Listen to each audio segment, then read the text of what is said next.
السلام علیکم۔ گجرات کے کسائی نے بہار کا الیکشن جیتنے کے لیے گیدڑ بھبکیوں کا انبار لگا دیا ہے۔ فرماتے ہیں کہ پاکستانیوں جیو، روٹی کھاؤ، اگر روٹی نہیں کھانی تو پھر ہماری گولیاں بہت ہیں۔ لگتا ہے مودی صاحب کو وہ گولے بھول گئے جو 10 مئی کو ان کے ملک کے مختلف شہروں میں اور ان کے ایئر فورس کے بیسز پر گرے تھے، جس کے بعد گڑ گڑاتے ہوئے مودی بھاگتا ہوا امریکہ کے پاس گیا تھا اور پاؤں پڑ کر اس نے معافی مانگی تھی کہ مجھے سیز فائر کرا دیں، اگر سیز فائر نہ ہوا تو میں برباد ہو جاؤں گا۔ یہ وہ مودی ہے جو آج پاکستان کے نوجوانوں کو مخاطب کر کے دھمکیاں دے رہا ہے کہ وہ اگر شرافت کی زندگی نہیں گزاریں گے، بھارت کی بالادستی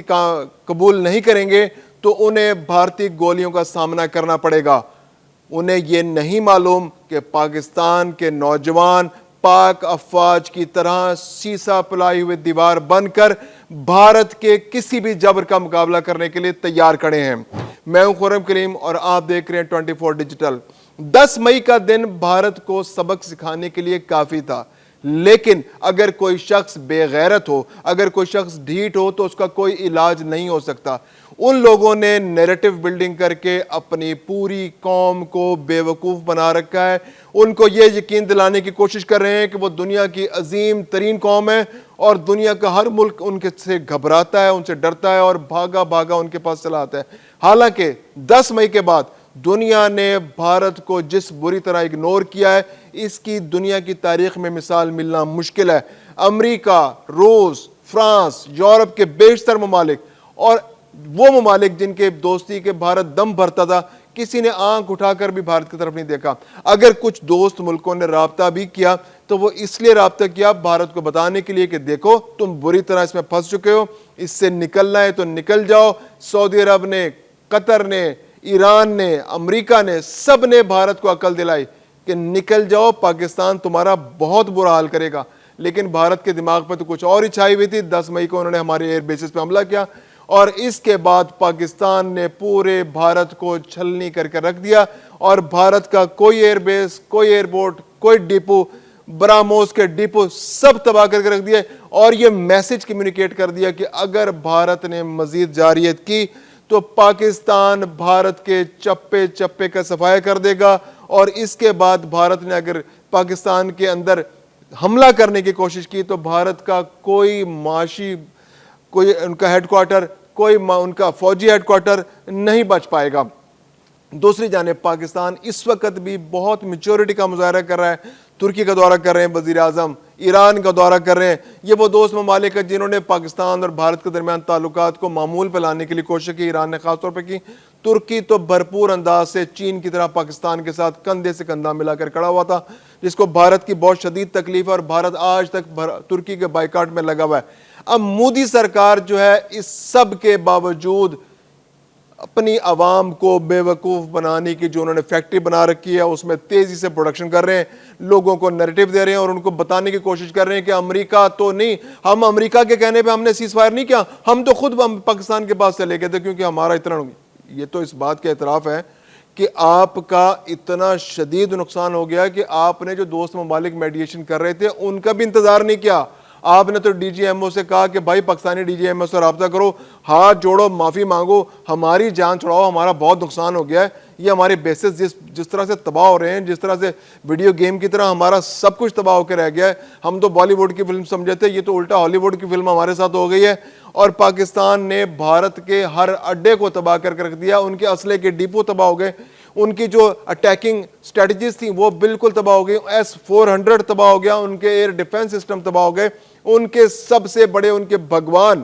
ان کے جو فرانس سے وہ بھگوان خرید کے لائے تھے وہ رافیل طیارے تباہ ہو گئے۔ تو اس کے بعد بھارت کے پاس کوئی چارہ نہیں تھا۔ اب اپنی عوام کو بے وقوف بنانا،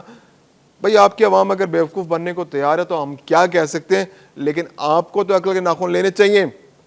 ایک ایسی قوم، ایک ایسا ملک جس کے 80% لوگ، تقریباً 60% سے زیادہ تو مہنگائی کی جو غربت کی شرح پر زندگی گزار رہے ہیں، غربت کی سطح سے نیچے زندگی گزار رہے ہیں، پر کیپٹا انکم کی بات کرتے ہیں۔ بھارت بہت شور مچاتا ہے کہ ہمارا پر کیپٹا انکم تو پاکستان سے آگے چلا گیا، ہماری جی ڈی پی گروتھ تو یہ ہے، ہم تو اتنا ترقی کر گئے، ہم اتنی ترقی کر گئے۔ مودی صاحب،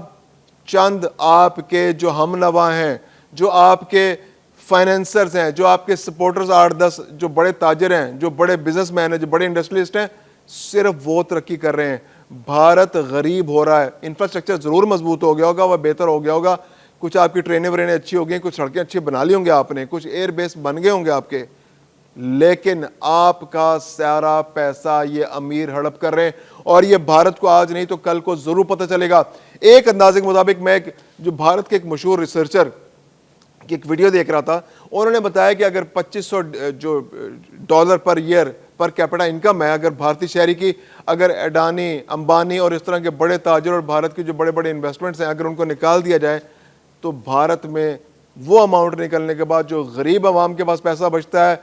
وہ $1150 پر کیپٹا انکم بنتی ہے ان کی, یعنی آدھے سے بھی کم بن جاتا ہے. تو بھارت کے عوام کو جو دھوکہ دیا جا رہا ہے,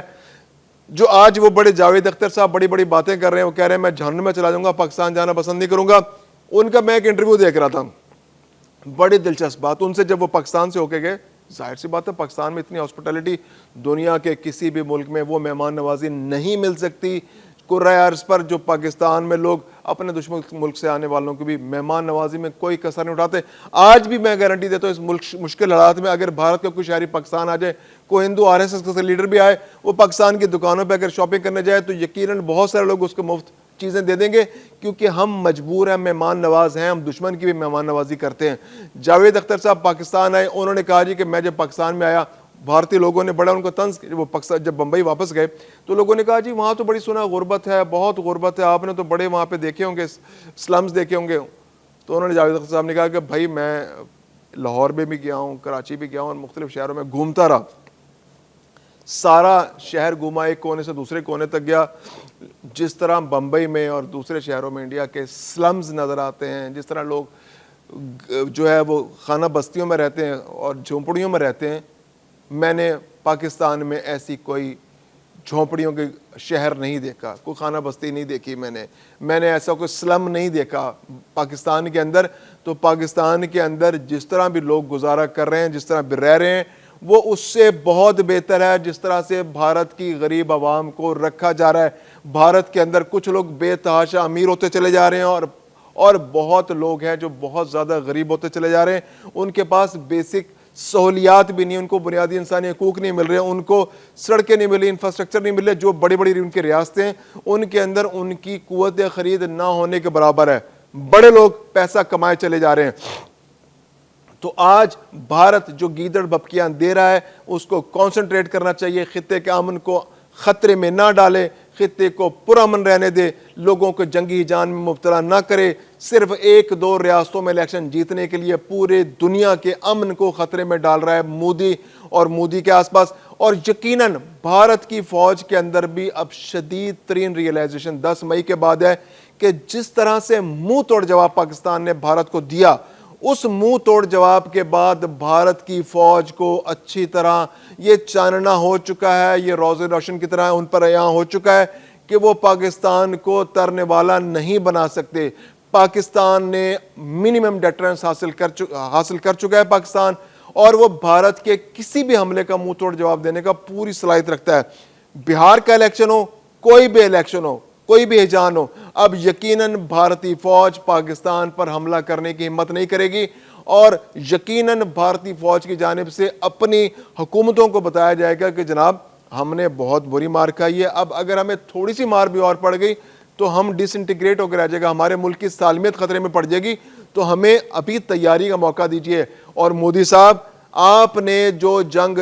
چھیڑی ہے اس خطے کے اندر, اس کا اس خطے پہ اتنا برا اثر پڑنے والا ہے, اور خاص طور پہ آپ کے ملک میں, کیونکہ پاکستان تو منیمم ڈیٹرنس کے اصول پر قائم ہے, یعنی اس نے اپنے آپ کو دفاع کے لیے جو منیمم اخراجات کرنے ہیں وہ کرنے ہی کرنے. ہم ہتھیاروں کی جنگ میں پاکستان نہیں جانے کو تیار, لیکن بھارت جس طرح سے اس علاقے کا چودھری بننا چاہتا ہے, وہ نیپال, بھوٹان, سری لنکا, بنگلہ دیش اور پاکستان, اور جس طرح سے مینج کرنے کی اس کی خواہش ہے, پاکستان اس کو قبول کرنے کے لیے تیار نہیں ہے.